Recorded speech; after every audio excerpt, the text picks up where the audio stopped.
हो। सभी संत गुरु महापुरुषों को मैं मेरा विनम्र अभिवादन करता हूँ और जिनके प्रचारार्थ इस मीटिंग का आयोजन किया गया है, ऐसे मेरे छोटे भाई इस कामठी विधानसभा क्षेत्र के युवा तड़पदार स्वाभिमानी नेतृत्व और वंचित बहुजन आघाड़ी के पूर्व विदर्भ के संयोजक और कामठी विधानसभा के वंचित बहुजन आघाड़ी के अधिकृत उम्मीदवार प्रफुल्ल जी मानके, इनके प्रचारार्थ इस बैठक का जो आयोजन किया गया है, उस बैठक में उपस्थित नागपुर जिला के अध्यक्ष सम्मान्य दिलीप दुपारी जी, उपस्थित हमारी ताई नागपुर जिला महिला आघाड़ी के अध्यक्ष विश्रांति ताई, उपस्थित प्रशांत नगरकर जी, जिनके बारे में आप सब जानते हैं कि आज से लगभग 80-85 साल पहले उनके ग्रैंडफादर ने भारत देश के अंदर में सबसे पहले अगर किसी ने नारा दिया होगा जय भीम का नारा, तो आदरणीय बाबू हरदास एलेन, इन्होंने इस देश के अंदर में सबसे पहले, वो भी कामठी से, जिस विधानसभा में हम लोग बैठे हैं इसी कामठी विधानसभा क्षेत्र से उनके ग्रैंडफादर आजोबा ने एक नारा दिया था जय भीम का। उसके बाद में जय भीम का नारा ये पूरे देश में गया, देश के बाद में दुनिया में गया। और उनके वो ग्रैंडसन नातू यहाँ बैठे प्रशांत नगरकर जी, उनका भी यहाँ पर सम्मान है, स्वागत है। काफ़ी ताकत से प्रफुल्ल मानकी जी को जिताने के लिए वो लगे हुए हैं। उपस्थित मेरे आदरणीय बड़े भाई नरेश वाघमारे जी, उपस्थित हमारे उधर नागपुर ग्रामीण में जो पार्टी का नेतृत्व करते हैं प्रिंस श्याम कुंवर जी, इस विधानसभा के हमारे तड़पदार नेता और इस मीटिंग के आयोजक आदरणीय मेरे बड़े भाई, कहाँ गए वो, वासे साहब जी, सीसी वासे साहब, उपस्थित जिला के उपाध्यक्ष आदरणीय पाटिल साहब, सभी सम्मानित साथियों को मेरा जय भीम। साथियों, चुनाव का बिगुल बज चुका है और इस कामठी विधानसभा क्षेत्र के अंदर में आदरणीय बाड़ा साहब अम्बेडकर, इन्होंने इस विधानसभा क्षेत्र के अंदर में प्रफुल्ल मानके जी इनको उम्मीदवारी दी है। और भी लोगों ने उम्मीदवारी मांगी थी और सभी लोगों ने सहयोग इनको दिया और उन्होंने कहा कि प्रफुल्ल मानके जी चुनाव लड़ेंगे। दुपारी जी ने कहा कि प्रफुल्ल मानके जी आप चुनाव लड़ो, हम आपके साथ में हैं। उधर प्रिंस भाई बैठे हैं, उन्होंने भी कहा कि आप चुनाव लड़ो, हम आपके साथ में हैं। पूरे ताकत के साथ में, संगठन के साथ में, दलबल के साथ में वो अभी चुनाव मैदान में उतरे हैं। और मैं अपनी बात आगे करूं उसके पहले आदरणीय बाड़ा साहब अम्बेडकर, इनके अच्छे स्वास्थ्य की मंगल कामना करते हुए अपनी बात को आगे बढ़ाता हूँ। साथियों, संगठन और उम्मीदवार, इन दोनों के बीच में अगर तालमेल नहीं रहेगा तो मामला आगे नहीं बढ़ेगा। और इसके लिए सबसे पहले मानके जी ने और हमने इस बात का प्रयास किया कि संगठन, जो पार्टी का संगठन है, हमारे इधर जितना भी तालुका है, हमारे यहाँ पर मौदा तालुका है, कामठी तालुका है और नागपुर ग्रामीण है, तो इस सारे क्षेत्र के अंदर में, और एक बड़ा क्षेत्र है ये महादुला का, तो इस क्षेत्र के अंदर में जितने भी हमारे संगठन के कार्यकर्ता है, आज की इस बैठक के अंदर में हमने जानबूझ के चुनिंदा कार्यकर्ताओं को बुलाने का काम किया।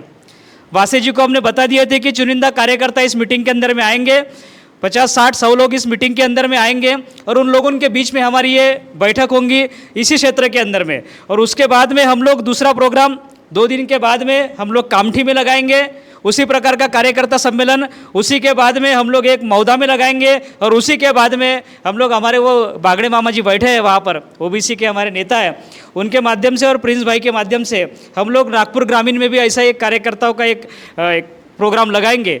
और आपको मैं भरोसा दिलाना चाहता हूँ कि इस चुनाव यंत्रणा के अंदर में हमारे उम्मीदवार प्रफुल्ल मानके जी किसी भी राष्ट्रीय पार्टी के उम्मीदवार से कम नहीं रहेंगे और उनके ताकत से, उनसे ज़्यादा ताकत से हमारे उम्मीदवार चुनाव लड़ेंगे और इस जीत और जज्बे के साथ में इस मैदान में रहेंगे।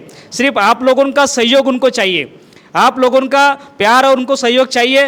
निश्चित रूप से बहुत सारे लोग बोल रहे हैं, एक पार्टी, हमारे किसी साथी ने मुद्दा उठाया कि यहाँ पर भारतीय जनता पार्टी को कांग्रेस कोशिश कर रही पटकने की। मैं आपको बताना चाहता हूँ कि कांग्रेस को पटकनी अगर यहाँ कोई दे सकता है, भारतीय जनता पार्टी को अगर यहाँ पर कोई पटकनी दे सकता है, तो प्रफुल्ल मानके जी युवा नेता पटकनी दे सकते हैं, बशर्ते आप लोग साथ में होना। क्योंकि कांग्रेस ने 15 साल कोशिश की, कांग्रेस ने 20 साल कोशिश की, यहाँ पर वो बीजेपी को नहीं हरा सके। लेकिन मैं अभी आपको बताना चाहता हूँ कि कामठी विधानसभा क्षेत्र के अंदर में लगभग 80,000 बुद्धिस्ट वोट है और अभी नए ट्रेंड के हिसाब से 5,000 और बढ़ गया, तो 85,000 बुद्धिस्ट वोट होने के बाद में हमें लगता है कि समाज का एक वोट बाड़ा साहब अम्बेडकर के, एक तरफा बाड़ा साहब अम्बेडकर के नाम से इस बार सिलेंडर पर गिरेगा। क्योंकि पिछले चुनाव में संविधान बदलने के नैरेटिव के नाम पर कांग्रेस के लोगों ने इस देश के अंदर में या महाराष्ट्र के अंदर में यहाँ के बौद्धों को, दलितों को, आदिवासियों को मूर्ख बनाने का काम किया। उन्होंने ये कहा कि संविधान बदल रहा है, बीजेपी के खिलाफ में वोट करना करके। हमारे भी लोगों को लगा कि एक नैरेटिव पैदा हो गया, संविधान बदलने वाला है करके। लेकिन संविधान, हकीकत में ये बात थी कि संविधान बदलने वाला नहीं था और उन्होंने ये नारा दिया कि संविधान खतरे में है। हकीकत ये थी कि कांग्रेस पार्टी का वजूद खतरे में था। कांग्रेस पार्टी का वजूद खतरे में था। कांग्रेस पार्टी को लगा कि कांग्रेस पार्टी ये 50 मेंबर ऑफ पार्लियामेंट पर आ गई। अगर हम लोग दलित समाज के लोगों को, आदिवासी लोगों को या मुस्लिम लोगों को अगर हम लोग संविधान बचाने के नाम पर अगर मूर्ख बनाने का काम करेंगे तो मरी हुई कांग्रेस जिंदा हो जाएंगी, और हकीकत में ऐसा ही हुआ। दलितों ने, आदिवासियों ने, मुसलमानों ने एक तरफा कांग्रेस को वोट डालने का काम किया। इसीलिए वोट डाला कि उनको लगा कि संविधान हम लोग बचा लेंगे करके। लेकिन हकीकत यह है कि कांग्रेस के अंदर में कोई औकात नहीं है, कांग्रेस की कोई बिसात नहीं है, कांग्रेस की कोई ये नहीं ताकत नहीं है कोई इस भारत देश के संविधान को बचाने का काम करे। हकीकत यह है कि भारत देश के संविधान ने मरी हुई कांग्रेस को बचाया और कांग्रेस जिंदा हो गई, कांग्रेस को बचाने का काम हो गया। तो इसीलिए इनके कांग्रेस के बहकावे में नहीं आना चाहिए। कांग्रेस के लोग आते हैं, समाज में घूमते हैं, बोलते हैं दगड़ापेक्षा ईट मऊ, यानी दगड़ापेक्षा ईट मऊ। दगड़ बोले तो बीजेपी और ईट बोले तो कांग्रेस। तो कांग्रेस अगर दगड़ पत्थर अगर आपको फेंक के मारेगा कोई सर पे तो भी खून निकलेगा, और ईट फेंक के मारेगा तो कोई ये नहीं बोलेगा कि मेरे सर से खून नहीं निकलेगा करके। निकलेगा कि नहीं? अगर ईट फेंक के मारेंगे तो कांग्रेस और बीजेपी ये एक ही सिक्के के दोनों पहलू है। कांग्रेस और बीजेपी, कांग्रेस का फर्क इतना है कि जैसे बाजू में हरी घास है तो कांग्रेस हरी घास के अंदर में हरा जहरीला सांप है, तो हरे घास के अंदर में आपको हरा जहरीला सांप दिखाई नहीं देगा। लेकिन बीजेपी हरे घास के अंदर में लाल जहरीला सांप है, इसलिए जल्दी दिखाई देता। तो हमको लगता है कि कांग्रेस पार्टी ये सॉफ्ट कॉर्नर है, ये दलितों के, आदिवासियों की हितोषी पार्टी है, तो मारो पंजाओं को ठप्पे। इस बहकाव में आके हमारे समाज के लोग कांग्रेस को वोट देने का काम करते हैं। लेकिन आपको इस चीज़ में नहीं आना है। आने वाले समय में, वोटिंग के दिन में, चुनाव के दिन में हमारा एक एक कार्यकर्ता, आज यहाँ 50 कार्यकर्ता बैठे, लेकिन मैं दावे के साथ कहता हूँ कि ये हमारे 50 कार्यकर्ता बीजेपी कांग्रेस के 5000 कार्यकर्ता के बराबर है। 5000 कार्यकर्ता के बराबर है। और आपका जज्बा और आपका ये आत्मविश्वास बहुत बड़ा है। इसीलिए ये बीच बीच में अभी जब चुनाव का समय चल रहा था, एक मुद्दा मेरे दिमाग में अभी आया, नरेश भाऊ ने बताया मेरे को। तो चुनाव के समय में ये जो बहुत सारे रिपब्लिकन पार्टी के लोग हैं जो अपने आप को अम्बेडकरवादी बोलते हैं, जो नाम बाबा का लेते हैं लेकिन काम गांधी का करते हैं, जो नाम बाबा का लेते हैं लेकिन काम गोलवलकर तिलक का करते हैं, तो ऐसे लोगों ने पूरे देश के अंदर में एक नैरेटिव, एक वातावरण बनाने की कोशिश की कि एकीकरण करना चाहिए करके। भाई किसका एकीकरण कर रहे? वो बोल रहे थे कि सारे लोगों को एकीकरण करके सारे लोगों को लड़ना चाहिए। तो वो बोले कि ये छोटी छोटी पार्टियों को, बैठ जाते वो लोग, बैठ जाइए आप, तो ये छोटी छोटी पार्टियों को एक साथ लेके एकीकरण करना चाहिए। 50 पार्टियों को, 25 पार्टियों को लेके एकीकरण करना चाहिए, समाज का एकीकरण करना चाहिए। मैं आपको बताना चाहता हूँ, ये एकीकरण करके सिर्फ महाराष्ट्र के अंदर में 50 बौद्धों को, और वो भी कमजोर बुद्धिस्ट कार्यकर्ताओं को टिकट देने का उन्होंने काम किया रहता है, सिर्फ 50 लोगों को। लेकिन एकीकरण आपका एक तरफ रख दीजिए, आदरणीय बाला साहब अम्बेडकर ने महाराष्ट्र के अंदर में 100 बौद्धों को टिकट दिया, और वो भी मजबूत बौद्धों को टिकट दिया, और जीतने वाले बौद्धों को टिकट दिया।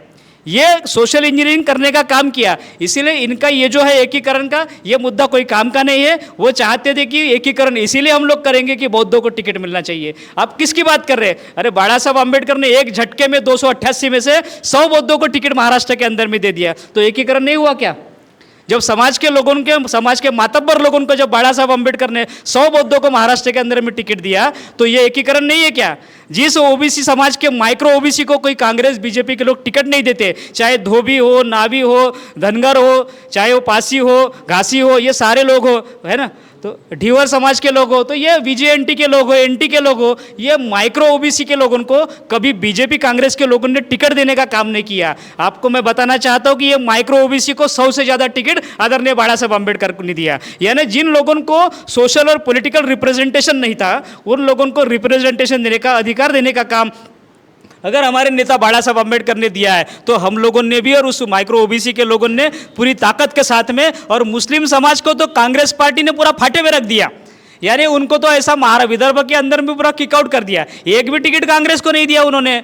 और आदरणीय बाला साहब अम्बेडकर ने महाराष्ट्र के अंदर में लगभग 35 मुसलमानों को टिकट देने का काम किया। और मैं बताना चाहता हूँ कि यहाँ पर जैसा 80,000 बुद्धिस्ट है, 80,000 में से हमारी ये कोशिश होगी कम से कम 60,000 बुद्धिस्ट वोट करने के लिए चले जाए और एक तरफा वोट वो बाला साहब अम्बेडकर के नाम पर सिलेंडर पर पड़ जाए। और मुसलमानों को जो प्रतिनिधित्व देने का काम किया, कामठी के अंदर उनका 40,000 से ज़्यादा वोट है। और मुस्लिम समाज के लोगों में भी वो करंट है कि कांग्रेस के लोगों ने मुसलमानों को टिकट नहीं दिया, लेकिन बाला साहब अम्बेडकर ने 35 टिकट मुसलमानों को महाराष्ट्र के अंदर में दिया। तो मुस्लिम समाज को भी ध्यान में आ गया कि हमारा भी वहां पर कांग्रेस के लोग करते हैं, इसीलिए हमको ताकत के साथ में अगर किसी के साथ में खड़ा रहना है तो आदरणीय बाला साहब अम्बेडकर के साथ में खड़ा रहना है। इसलिए मुस्लिम भी इनके साथ में खड़ा है, यहाँ का 70,000 माइक्रो ओबीसी भी मानकी जी के साथ में खड़ा है। मैं आपको दावे के साथ में कहता हूं कि ये सारा सोशल इंजीनियरिंग मिला के मानकी जी 1 लाख के क्रॉस करके यहाँ के विधायक बनेंगे कामठी विधानसभा के, बशर्ते आप लोगों के सहयोग की जरूरत है।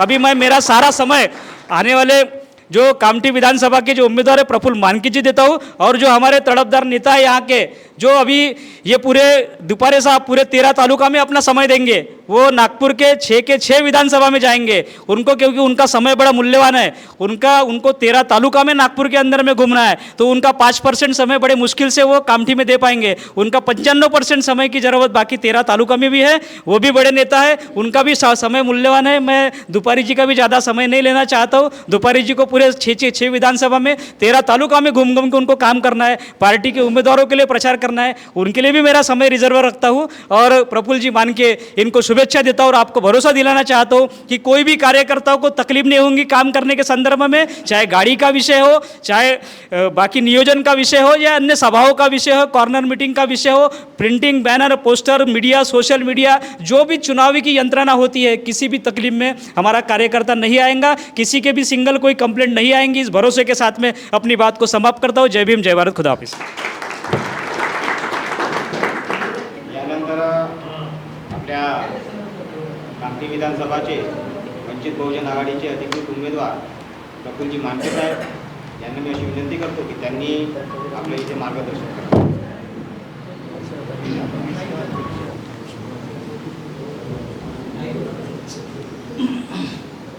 सबसे पहले बहुजन समाज में जन्मे सभी संत गुरु महापुरुषों को मैं प्रथम अभिवादन करता हूँ।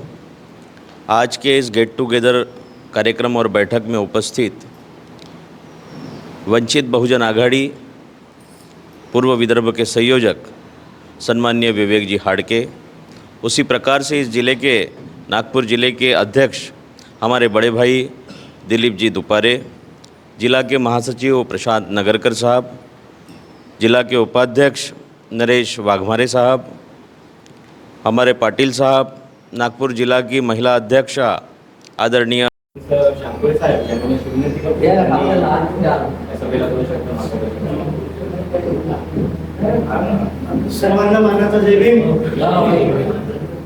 आणि आमचे भाऊ मानके साहेब, प्रफुल्ल मानके साहेब यांना उमेदवारी मिळाली त्याबद्दल त्यांचे मनपूर्वक आभार. आणि जिल्हाध्यक्ष दुपारे साहेब, वाघमारे साहेब, त्यानंतर हडके साहेब आणि पाटील साहेब आणि नगरकर साहेब यांना पण मानाचा जय भीम.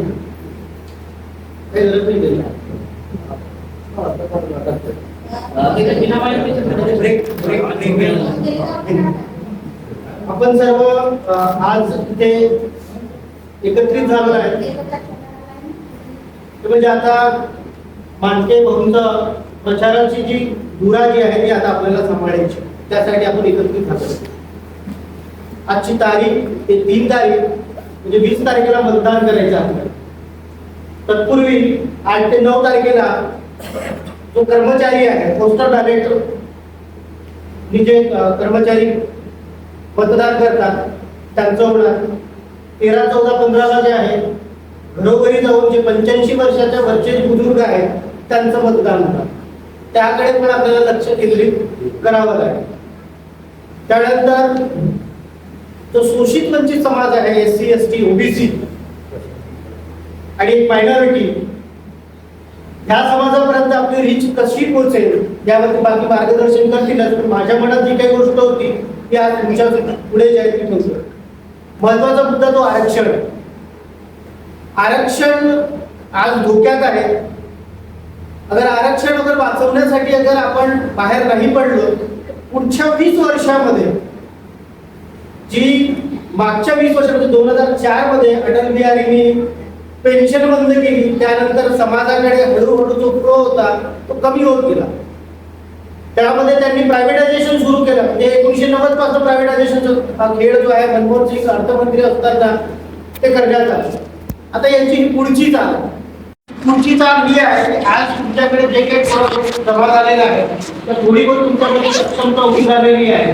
तुम्ही उद्या त्यांच्या खांद्यावरती चढून त्यांच्या कारणात करणार नाही, ह्या गोष्टीची भान त्यांना झालेली आहे. त्यामुळे ते तुम्हाला धावायला निघाले. आज जे सिनियर लोक सगळ्यात जास्त आहे, युवक कमी दिसतात, 1-2 युवक दिसत आहेत. युवकांची जिम्मेदारी आहे, युवकांची ही जिम्मेदारी आहे की त्यांनी घराच्या बाहेर निघावं. कारण भविष्य जे आहे ते त्यांचंच धोक्यात आहे. सिनियर लोकांचं तर झालं आता अख्खा आयुष्य 60-70 वर्ष काढलेलं आहेत. पुन्हा जे काही वर्ष आहेत ते काढायचे आहेत ते सुखाने निघून जातील. जे नोकरीवरती होते त्यांना पेन्शन लागू आहे, जे नोकरीवरती नव्हते त्यांनी ते एक ॲडजस्टमेंट केलेलं आहे. सगळ्यात मोठी प्रॉब्लेम ही पुढच्या पिढीची आहे, जी आता नोकरी पाण्यावरती जाईल किंवा जी आता नोकरी पाण्यावरती आहे त्यांची जी येणारी पिढी आहे त्यांच्यावरती. पुढच्या 20 वर्षात यांनी जे आता हे जे षडयंत्र वर्गीकरणाचं काढलेलं आहे, या वर्गीकरणाच्या षडयंत्रातून यांनी आपल्यामध्ये म्हणजे SC आणि ST यांच्यामध्येच फूट टाकलेली आहे. आता ही जी फूट आहे ही फूट अशी नाही आहे की ती आपण उद्या एकत्रित होऊ शकू असं बिलकुल नाही आहे. ज्यांनी धर्माच्या आधारे जातीच्या आधारे त्यांनी फूट टाकलेली आहे, जे आपण आतापर्यंत एकी निर्माण करून एका अँगलनी आपण SC म्हणून किंवा ST म्हणून आपण सामोरं जात होतं त्याच्यामध्ये यांनी फूट टाकली. OBC विरोधी तर ही काँग्रेस आणि BJP तर पूर्वीपासूनच होती, पण OBCंना ज्याप्रमाणे काँग्रेसनी ट्रीट केलं, म्हणजे ते नेहरू असोत, मग इंदिरा गांधी असो की राजीव गांधी असो, त्यांच्या आरक्षणावरती ज्याप्रमाणे त्यांची जी भूमिका होती त्याप्रमाणे OBC त्यांच्याकडून तुटलेला आहे आणि तो अजूनही त्यांच्याकडे जात नाही. फक्त एक समाज सोडून जो सक्षम आहे तो कुणबी समाज जो आहे तो त्यांच्यासोबत अजूनही चिटकलेला आहे. त्यामागचं मुख्य कारण हे आहे की त्यांना जी रसद मिळते ते पश्चिम महाराष्ट्रामधून रसद मिळतं. पश्चिम महाराष्ट्रातील जे 169 घराणे जे आहेत ते यांना चालवतात आणि त्याच कारणामुळं हे त्यांच्या पाठीमागे उभे आहेत. दुसरं यांचे जे व्यापारिक संबंध आहेत ते व्यापारिक संबंध त्यांच्यासोबत आहेत. तो गोसीखुर्द असो किंवा अजून वेगवेगळे प्रोजेक्ट असो, अशा याच्यामध्ये हे सगळ्यांचे हात जे आहेत हे काळे पिवळे आहेत, म्हणून ती तिथून बाहेर निघायला तयार नाहीत. आणि ह्या सगळ्यामुळं जे विदर्भाचं जे आंदोलन होतं, विदर्भाची जी सक्षमता होती ही सामोर येऊ शकली नाही. आपण पूर्ण महाराष्ट्राची गोष्ट घेतली ती तर खोलंबलेलीच आहे, पण आपण विदर्भात आहोत. आपण विदर्भामध्ये त्या ठिकाणी आहोत की जिथून आपण काळं सोनं, वीज, काळं सोनं म्हणजे कोळसा, वीज, कापूस, सोयाबीन, तूर, डाळ हे सगळं आपण यांना पाठवतो. आपल्याकडं सुपीक जमीन आहे, त्या जमिनीच्या खाली सोनं लपलेलं आहे, त्याच्यावरतीही सोनं आहे. आणि एवढं असल्यानंतरही विदर्भामध्ये शेतकऱ्यांच्या समस्या आहे भयंकर. आपल्याकडे रोजगाराच्या संधी आहेत नाही असं नाही, भरपूर संधी आहेत. बाजूला विद्युत प्रकल्प आहे, त्याच्या तिकडे अजून खदाणी आहेत. म्हणजे आपल्या क्षेत्रामध्ये येणारा भाग म्हणजे ते 2 जे आहेत ते पॉवर प्लांट आहेत. एक पॉवर प्लांट मोद्याचा, तो NTPCचा, आणि हा त्याच्यामध्ये मागच्या काही काळापासून ठेकेदारी पद्धत ही जोरात चालू आहे. म्हणजे कंत्राटी पद्धतीने कर्मचारी भरणे. म्हणजे एक बाप आपल्या पोराला कष्ट करून त्याचं ग्रॅज्युएशनपर्यंत शिक्षण करतो, त्याच्यासाठी तो काय काय आटापिटा करतो त्याला माहीत नाही, पण त्याच्यानंतर तो आपल्या पोरावरती लाखो रुपये खर्च केल्यानंतर त्या पोराला ग्रॅज्युएशननंतर नोकरी काय मिळते तर 10 ते 12 हजाराची. त्याच्यातही त्याची काही सिक्युरिटी नाही, बिलकुल सिक्युरिटी नाही त्या याच्यामध्ये. कधीही त्याला काढण्यात येऊ शकतं, कुठल्याही वेळेला त्याला काढता येऊ शकतं आणि तो कधीही तो बेरोजगार होऊ शकतो. पण तरीही त्या मानसिकतेपोटी की तो खाली राहील त्या मानसिकतेपोटी तेच काम तो करत असतो आणि हळूहळू त्याला त्या ठेकेदाराची गुलामी जी आहे ती ॲक्सेप्ट होतं आणि त्या कारणाने त्याची जी वाचा असते किंवा त्याची बोलण्याची जी हिंमत असते ती कोळंबते. शेतकरी गेला, कर्मचारीही गेला. आता पुढचं भविष्य जे होतं ते मुलं म्हणजे जे मराठी शाळा होत्या त्या मराठी शाळाही त्यांनी बंद करण्याचा निर्णय घेतलेला आहे. इंग्लिश शाळांची फीज वाढवून टाकली म्हणजे तुम्ही तिथपर्यंत पोचलेच नाही पाहिजे.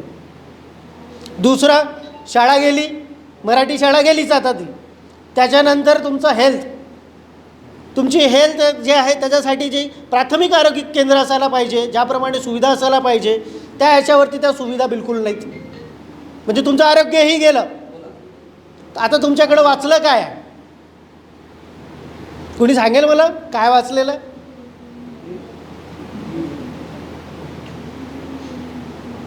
काय वाचलेलं आहे आपल्याकडे आता?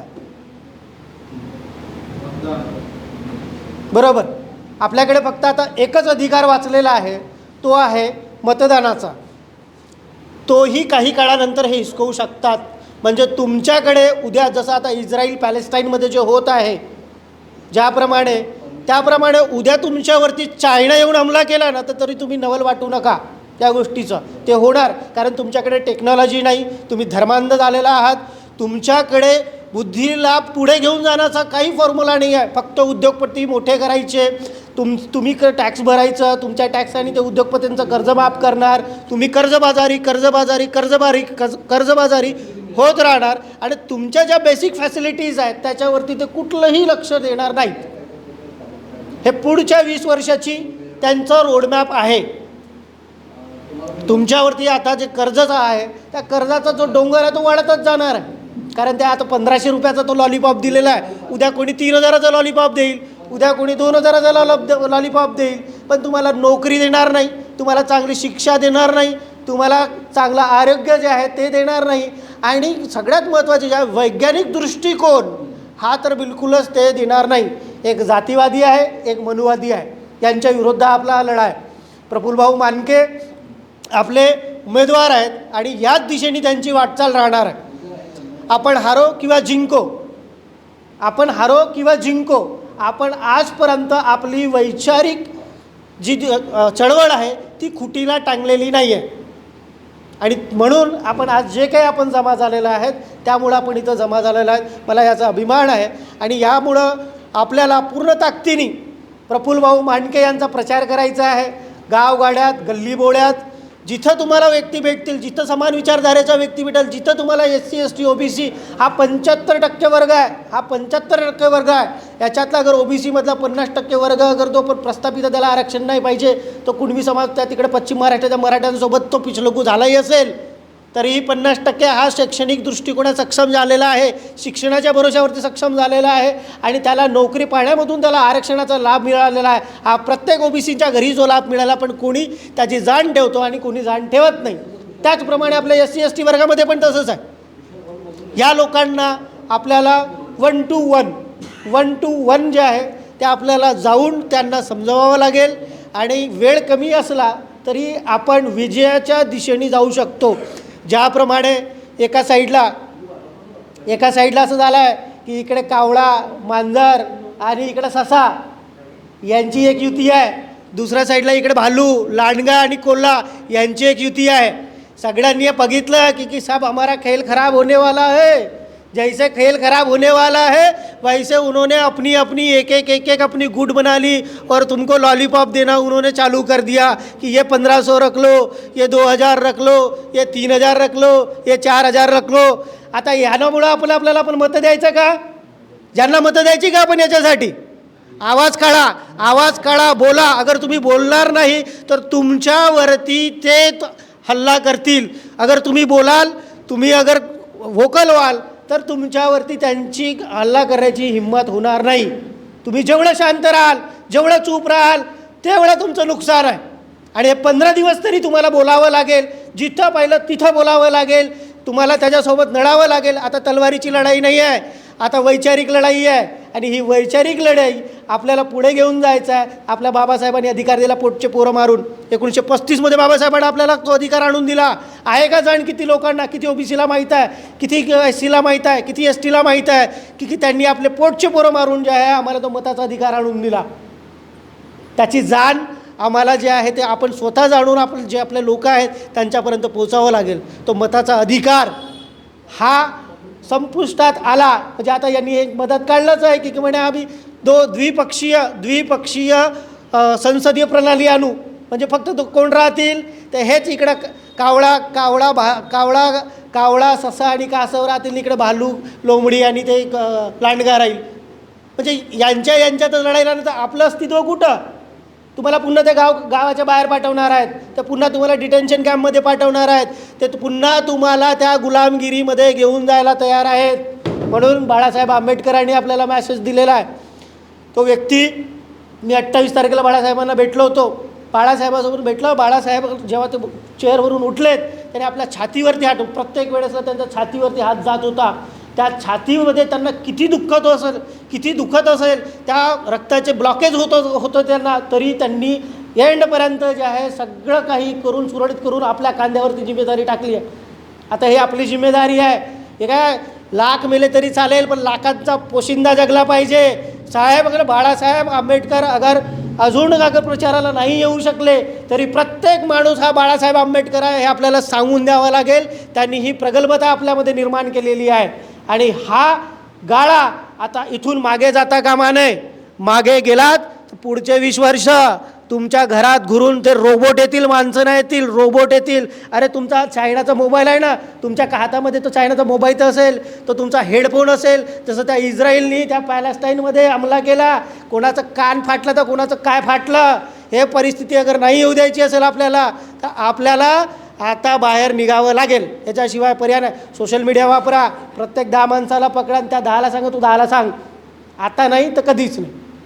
मी एवढं बोलून माझे 2 शब्द जे आहेत मी बंद करतो. बाकी बघा कुणाला बोलायचं आहे त्यानुसार. धन्यवाद साहेब. त्यानंतर मी प्रशांतजी नगरकर साहेब यांना मी अशी विनंती करतो की त्यांनी मार्गदर्शन करावं.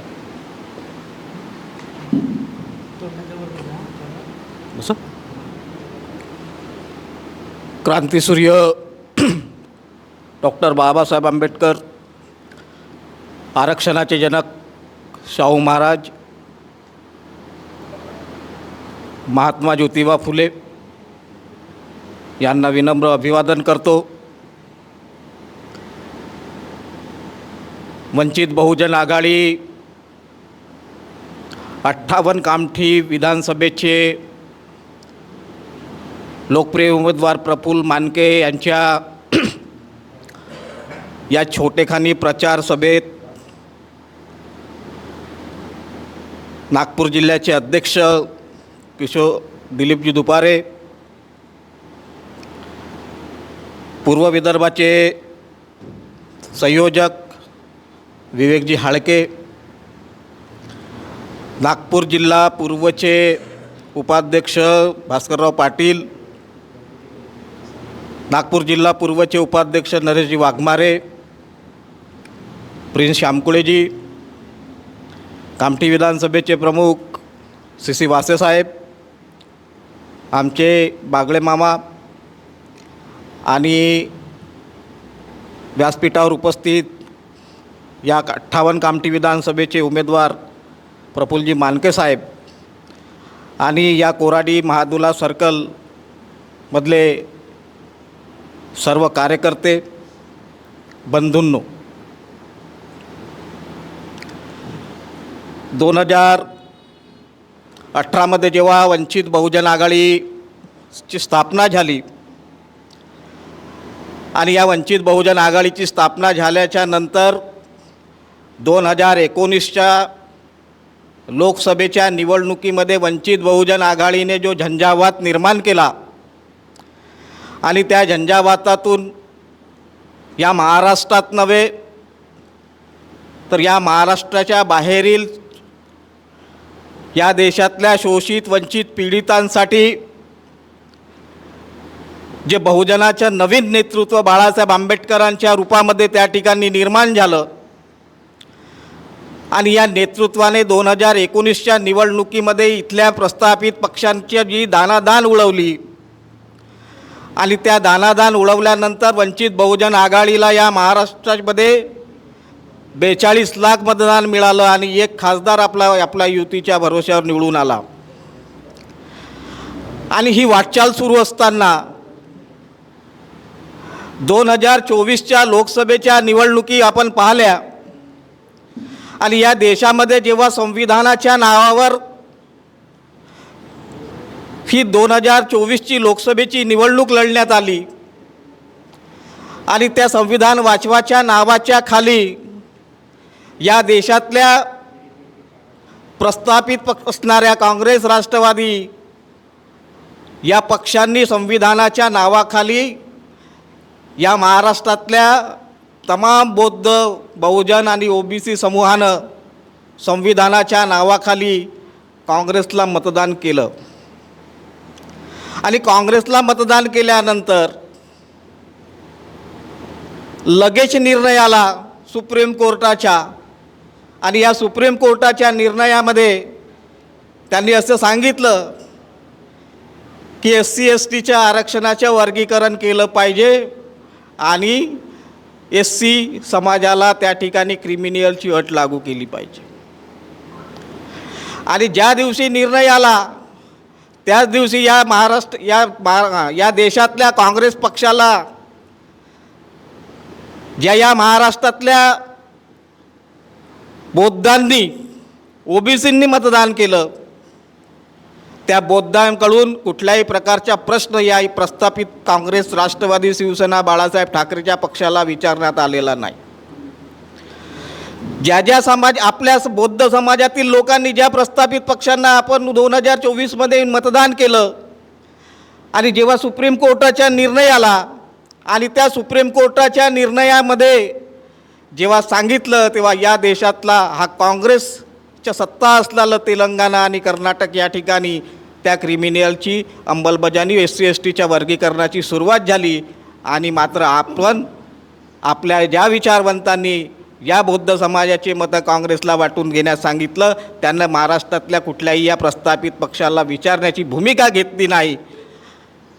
एकीकडे बाळासाहेब आंबेडकर सातत्याने या आरक्षणाच्या भूमिकावर, संविधानाच्या विषयावर आपल्याशी चर्चा करतात, परंतु आपण बाळासाहेब आंबेडकराच्या बाजूनं उभं राहत नाही आणि त्याचे परिणाम आपल्याला आता भोगावं लागत आहेत.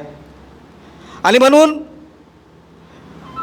बाळासाहेब आंबेडकरांच्या 2 दिवसाच्या आधी जेव्हा एन्जिओप्लास्टी झाली आणि एन्जिओप्लास्टीनंतर बाळासाहेब आंबेडकरांनी जो सत्तेमधून जो संदेश दिला त्याच्यामध्ये स्पष्ट सांगितलं आहे की येणाऱ्या विधानसभेच्या नंतर ओबीसीचं आणि STचं आरक्षण त्या ठिकाणी थांबू शकते. आणि म्हणून आता तरी बौद्ध समूहाला आणि या देशातल्या ओबीसी छोट्या समूहाला आपण ही माहिती दिली पाहिजे. पक्षाच्या सर्व कार्यकर्त्यांना बूथ स्तरावरच्या गावागावामध्ये, घराघरामध्ये जाऊन त्याबाबतची माहिती दिली पाहिजे की जी चूक आपण 2024च्या लोकसभेमध्ये केली ती विधानसभेमध्ये आपण करता कामा नये. आणि ही भूमिका इथल्या बौद्धाच्या, इथल्या ओबीसीच्या समूहापर्यंत आपण जर पोहोचवली तर निश्चित या महाराष्ट्रामध्ये येणाऱ्या 2024च्या विधानसभेमध्ये वंचित बहुजन आघाडीचं सरकार बनल्याशिवाय राहणार नाही, ही मी आजच तुम्हाला या ठिकाणी सांगतो. वंचित बहुजन आघाडीची भूमिका क्लिअर आहे. या महाराष्ट्रामध्ये वंचित बहुजन आघाडीच्या माध्यमातून एक तिसरा पर्याय मोठ्या उपलब्ध झालेला आहे. आणि एकीकडे ह्या महायुती आणि महाविकास आघाडीमध्ये मोठ्या प्रमाणामध्ये त्यांचं भांडणं सुरू आहेत. त्यांचंच ठरत नाही. ते कुठल्याही प्रकारची भूमिका तुमच्याविषयी घेण्यास तयार नाही. आणि म्हणून जो भूमिका घेतो आणि तो भूमिका जी तुमच्याविषयीची भूमिका घेतो तो आदरणीय बाळासाहेब आंबेडकरांच्या नेतृत्वामध्ये वंचित बहुजन आघाडी घेते. आणि म्हणून ही भूमिका, आरक्षणाची भूमिका, इथल्या रोजगाराची भूमिका ही आपण लोकांपर्यंत जर व्यवस्थितपणाने त्या ठिकाणी सांगितली तर निश्चितप्रमाणे या कामठी मौदा विधानसभेमध्ये प्रफुल्ल मानके विजयी झाल्याशिवाय राहणार नाही, एवढी या ठिकाणी आपणास ग्वाही देतो आणि थांबतो. जय भीम, जय भारत.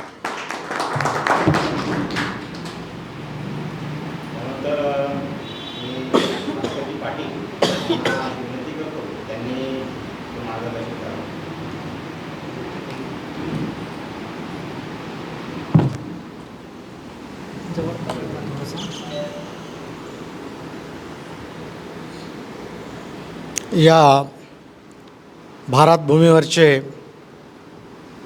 महान सम्राट चक्रवर्ती सम्राट अशोक, त्याचप्रमाणे विश्वभूषण संविधानाचे निर्माते परमपूज्य डॉक्टर बाबासाहेब आंबेडकर, महात्मा ज्योतिबा फुले, आरक्षणाचे जनक छत्रपती शाहू महाराज, शिवाजी महाराज आणि अशाच प्रकारचे समतावादी सगळे थोर पुरुष यांना सर्वप्रथम मी अभिवादन करतो. या मंचावर उपस्थित असलेले नागपूर जिल्ह्याचे पूर्व विभागाचे अध्यक्ष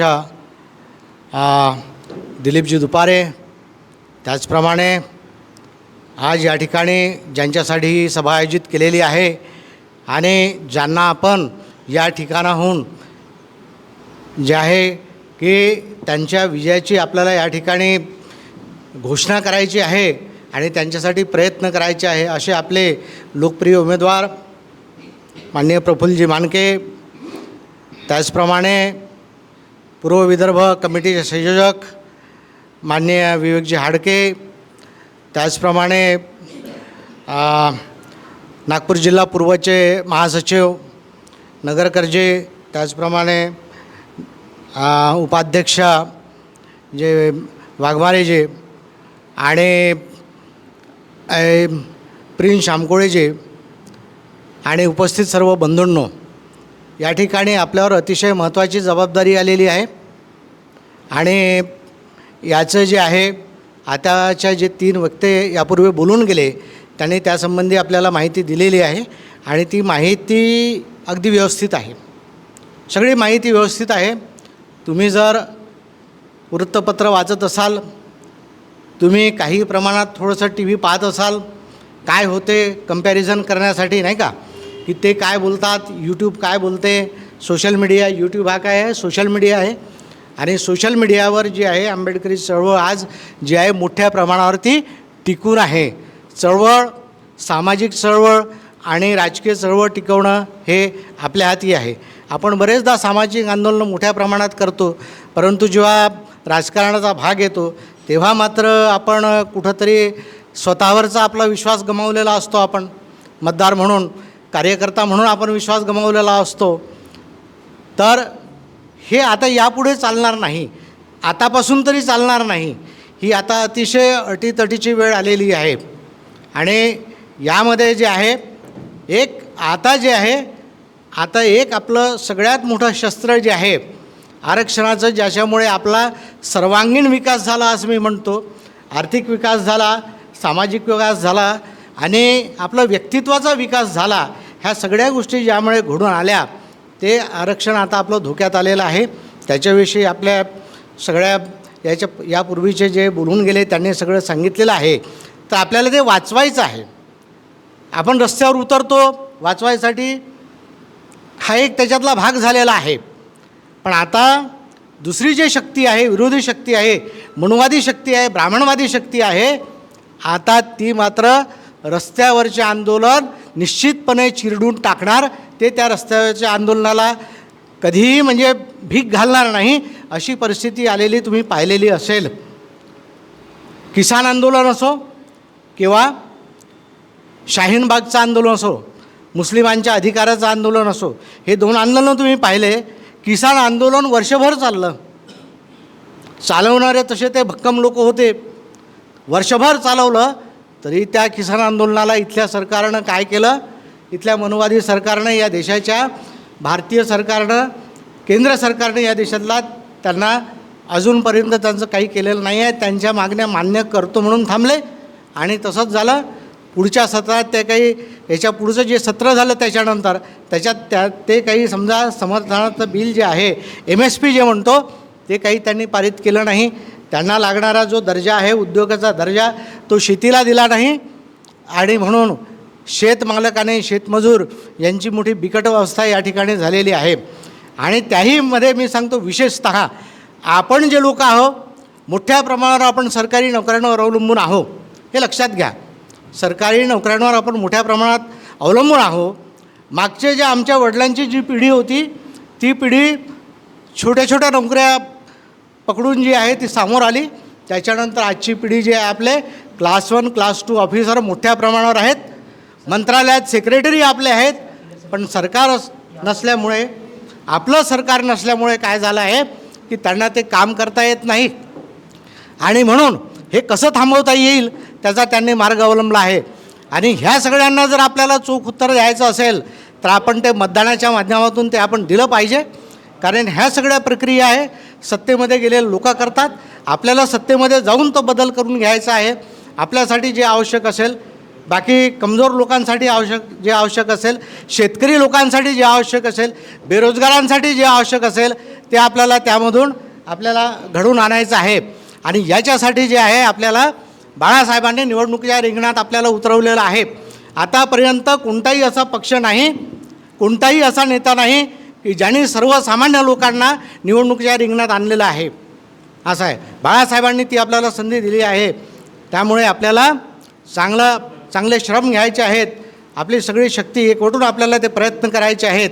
आणि आपल्या उमेदवाराला कसे मतं मिळतील, या ठिकाणी जे आपण सगळे उमेदवार आहो, आपल्या उमेदवाराला मतं मिळतील का? आता आपण जे उमेदवार आहो ते सगळे तयार आहेत का उमेदवाराला मत द्यायला आपल्या? बिलकुल. आणि आपण तयार आहोत. आणि आपल्या आजूबाजूचे जे आहेत ते आपल्याला तयार करायचे आहेत. कोणालाही घाबरायची गरज नाही. या ठिकाणी काही प्रलोभनं येतील, जे येतील त्यांना तुम्ही काय स्वीकार करायचं, काय करायचं ते तुमच्यावर आहे. पर्सनली ते तुम्ही करा. परंतु हा विचार जो आहे आपल्याला सोडायचा नाही आहे. हा विचार पक्का करायचा आहे. आणि राजकीय जे आहे चळवळ, हा विचार पक्का करण्यासाठी या ठिकाणी अतिशय महत्त्वाची आहे. आणि या ठिकाणी आता बाबासाहेबांची चळवळ आपल्याला हारू द्यायची नाही आहे, मागे आणायची नाही आहे. आता यापुढे आपल्याला ती चळवळ पुढेच न्यायची आहे. आणि आपण सर्व या ठिकाणी त्यासाठी अखंड परिश्रम कराल अशी माझी अपेक्षा आहे. आणि ते परिश्रम करून आपण या ठिकाणी आपले जे उमेदवार आहेत, लोकप्रिय उमेदवार आहेत प्रफुल्लजी मांडके, त्यांना आपण भरघोस मतदान करा. भीती बाळगायची नाही. BJP निवडून येईल याची भीती बाळगायची नाही, अजिबात नाही. आतापर्यंत तुम्ही BJP निवडून येते म्हणून काँग्रेसला मतदान केलं असेल, बरोबर आहे? केलं असेल. आली का काँग्रेस? नाही. मग काँग्रेस येतच नाही. मग काँग्रेस आली नाही तर आपल्याला काय फरक पडतो? आली तर काय फरक पडतो? आली नाही तरी काही फरक पडत नाही. आली तरी काही फरक पडत नाही. त्याच्यामुळं आपण त्याच्यात जायचं नाही. जे काही होईल आपली इज्जत वाढेल. आपले जर मतदान वाढलं तर काय होईल? आपल्या पक्षाची इज्जत वाढेल. सरकारी अधिकारी आपल्याला घाबरेल. आम्ही जाऊन सांगू शकतो इतक्या लोकांचं प्रतिनिधित्व आम्ही करतो, जरी निवडून आलो नसलो तरी. ह्याप्रमाणे आपण जे आहे त्यासाठी परिश्रम करा, एवढंच बोलतो. आणि आपले जे उमेदवार आहेत त्यांना मी या ठिकाणी चांगल्या मंगल कामना देतो. ती त्याने यश येवो एवढं बोलतो आणि माझे 2 शब्द संपवतो. जय भारत, जय भीम, जय संविधान. यानंतर मी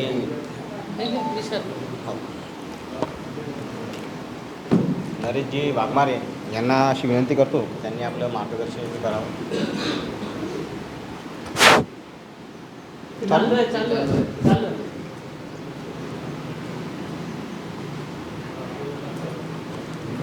सर्वप्रथम सर्व महामानवांना अभिवादन करतो. 58 कामठी विधानसभा निर्वाचन क्षेत्राकरता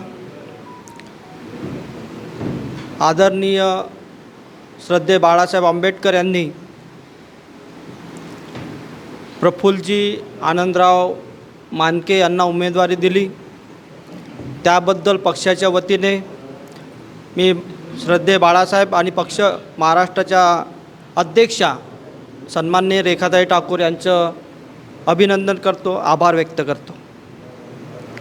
आजच्या वंचित बहुजन आघाडीचे अधिकृत उमेदवार मानकेजी यांच्या प्रचारसभेच्या अनुषंगाने या ठिकाणी व्यासपीठावर उपस्थित जिल्ह्याचे सन्माननीय अध्यक्ष दिलीपजी दुपारे,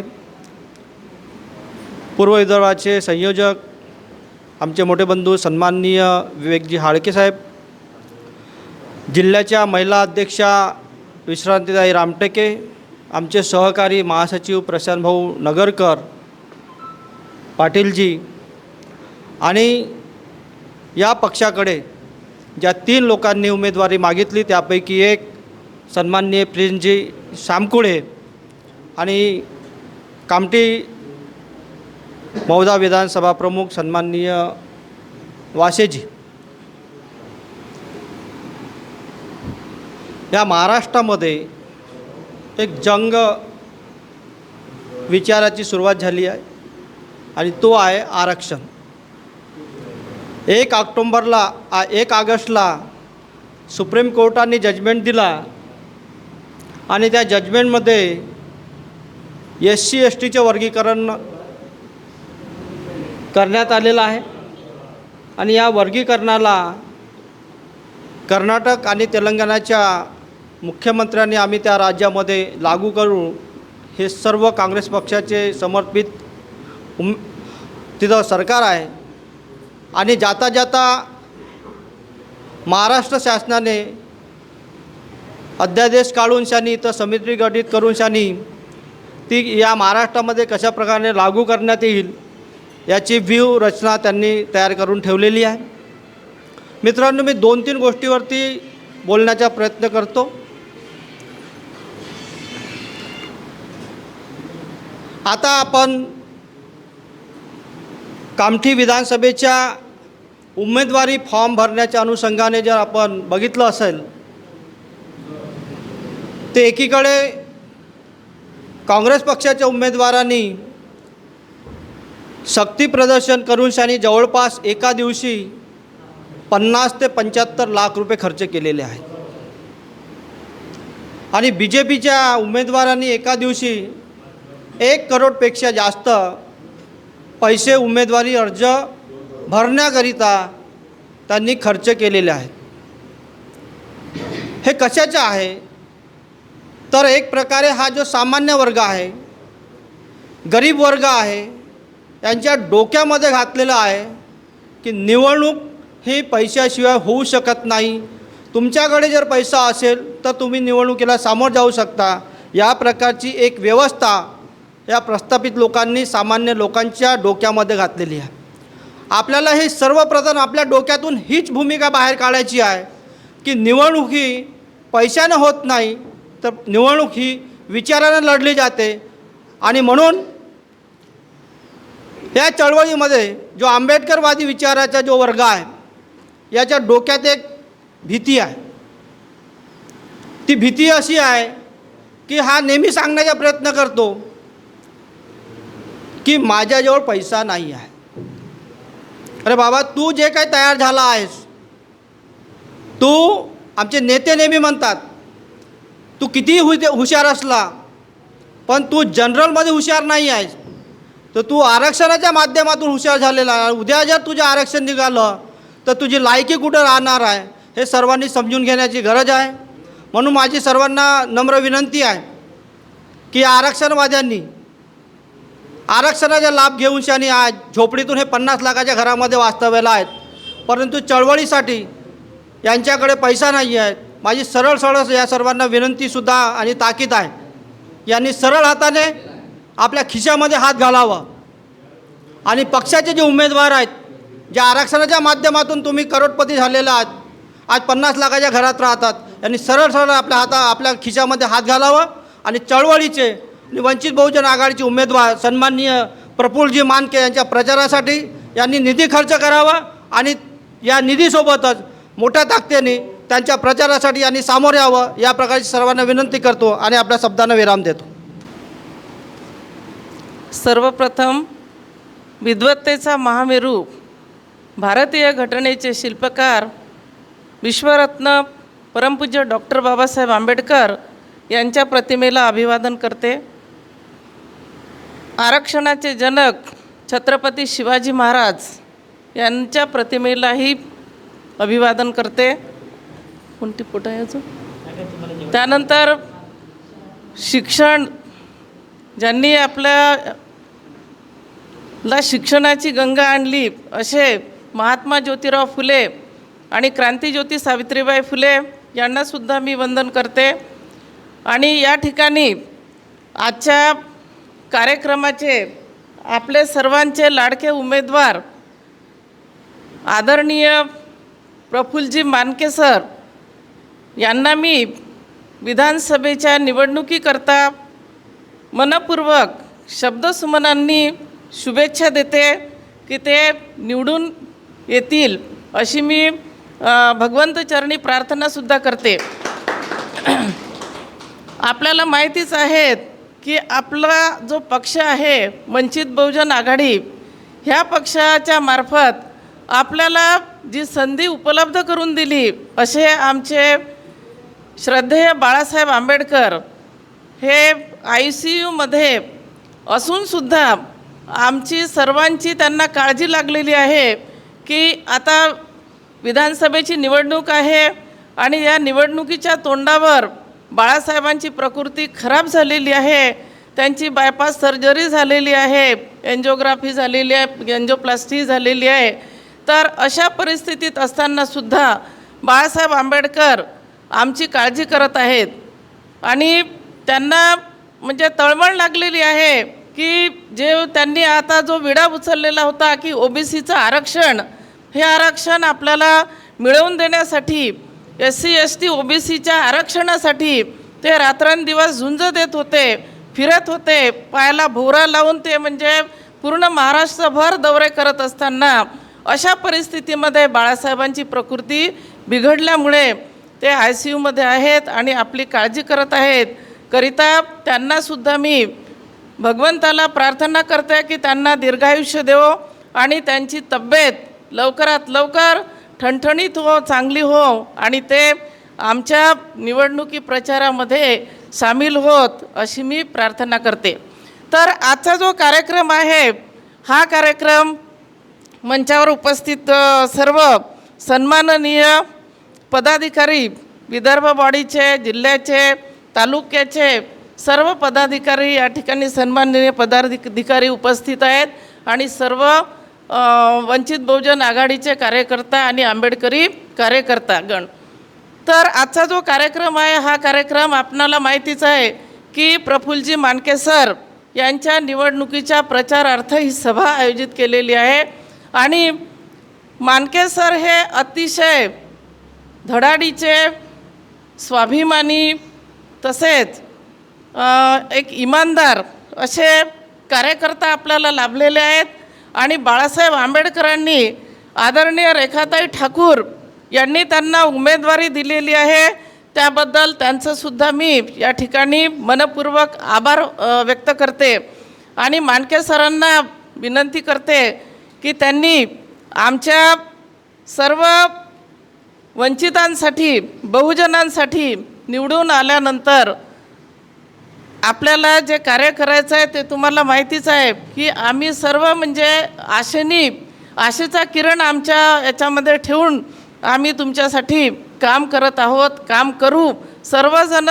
सगळेच जण म्हणजे मनपूर्वक इच्छेने आपापल्या या ठिकाणी आलेले आहेत आणि सगळ्यांना तळमळ आहे की मानके सरांसारखे उमेदवार आपल्याला लाभलेले आहेत आणि हे निवडून आल्यानंतर, आमदार झाल्यानंतर नक्कीच आमच्या समाजासाठी काहीतरी करतील आणि आमचे जे स्वप्न आहेत ते पूर्ण होतील अशी आमची सर्वांची अपेक्षा आहे. तर जास्त वेळ न घेता मी थोडक्यातच माझं म्हणजे जे आहे विचार जे आहेत ते आपल्यासमोर मांडते की निवडणूक म्हटली की आपल्याला आताच तुम्हाला भास्कर भाऊंनी सांगितलेलं आहे की निवडणुकीचं आपल्याला खूप भीती असते, खूप बर्डन असते. वाघमारे भाऊंनी सांगितलं की सर्वात प्रथम आपल्याला पैसा याचीच जास्त काळजी असते. निवडणूक कशी लढू, पैसा कुठून आणू, आपली इच्छा असूनही आपण पैशामुळे मागे राहतो. परंतु पैसा हे सर्व काही नाही आहे. जर आपले कार्यकर्ते हे खरंच स्वाभिमानी असतील, सर्व कार्यकर्ते जर तळमळीने काम करणारे असतील तर कमी पैशातही निवडणूक लढता येते, हे तेवढंच खरं आहे. आणि आपण वंचित आहोत. आपल्याला माहिती आहे की आपल्याजवळ पैसा नाही आहे, आपली पार्टीच वंचित आहे, तरीही आपल्याला सगळ्यांना तळमळीने काम करायचं आहे. कमीत कमी खर्चामध्ये आपल्याला जास्तीत जास्त मेहनत घेऊन प्रफुल्ल मानके सरांना विजयी करायचं आहे, त्यांना आमदार बनवायचं आहे आणि राज्यसभेत पाठवायचं आहे. त्यासाठी आपली सर्वांची गरज आहे त्यांना. बाळासाहेब आंबेडकर सुद्धा म्हणाले की सर्व कार्यकर्त्यांनी तळमळीने काम करा, विकले जाऊ नका. बाबासाहेबही म्हणाले होते की हरला तरी चालेल पण विकला जाऊ नको. पण आम्ही आजही विकले जात आहोत. तर ही आम्हाला खंत आहे की आमच्या समाजामध्ये आमच्या आंबेडकरी चळवळीत काम करणारे जे कार्यकर्ते आहेत ते अशा पद्धतीने जर काम करायला लागले तर ह्या देशाचं वाटोळं झाल्याशिवाय राहणार नाही. आत्ताच तुम्हाला सांगितलेलं आहे की SC ST OBCचं आरक्षण हे आरक्षण धोक्यामध्ये आहे. आता जर ही निवडणूक आपण हरलो तर OBCचं आरक्षण हे धोक्यामध्ये आहे आणि SC STचंही आरक्षण धोक्यात आहे. त्याची अंमलबजावणी होणार आहे डायरेक्ट. त्याची पूर्ण प्रक्रिया झालेलीच आहे. आता फक्त अंमलबजावणी होणे बाकी आहे. तर ते आपल्या निवडणुकीनंतर ते होणार आहे. त्यासाठी आम्हाला जागृत होणं अतिशय गरजेचं आहे. ही काळाची गरज आहे. आम्ही कुठेतरी थांबलं पाहिजे. आम्ही डोक्यात चांगले विचार घातले पाहिजेत आणि आमच्या उमेदवारासाठी आम्ही आमचं शक्ती प्रदर्शन दाखवलं पाहिजे. आम्ही काही कमी नाही आहो. आम्ही शेळ्या बकऱ्यांच्या फौजेसारखे नसलो तरीही आमची कमी संख्या असली तरी ती वाघाची संख्या आहे, वाघांची फौज आहे. आणि ह्या वाघाच्या फौजेनी जर खरोखरच मनापासून तळमळीने काम जर केलं तर आपला उमेदवार हा विजयी झाल्याशिवाय राहणार नाही. हे तेवढंच खरं आहे. म्हणून सर्वांना विनंती करते की सर्वांनी मानके सरांना निवडून आणण्याकरिता आपापल्या परीने जेवढी काही मेहनत करता येईल तेवढी मेहनत घ्या. त्यांना आपल्याला विधानसभेमध्ये निवडणुकीमध्ये निवडून आणून त्यांना राज्यसभेत पोचवायचं आहे. त्यांना आमदार बनवायचं आहे. आणि आमदार बनले तर आपली काय आहे, मज्जाच मजा आहे, आपलं सोनंच आहे. म्हणून यांना आपल्याला निवडून द्यायचंच आहे, आणायचंच आहे. त्यासाठी सर्वांनी मनपूर्वक मेहनत करा, तन मन धनाने काम करा आणि सरांना निवडून द्या. एवढंच मी बोलते आणि या ठिकाणी थांबते. जय भीम, जय भारत, जय संविधान. यानंतर मी योग्य हाके साहेब यांना मी अशी विनंती करतो त्यांनी आपलं मनोगत इथे व्यक्त करावं.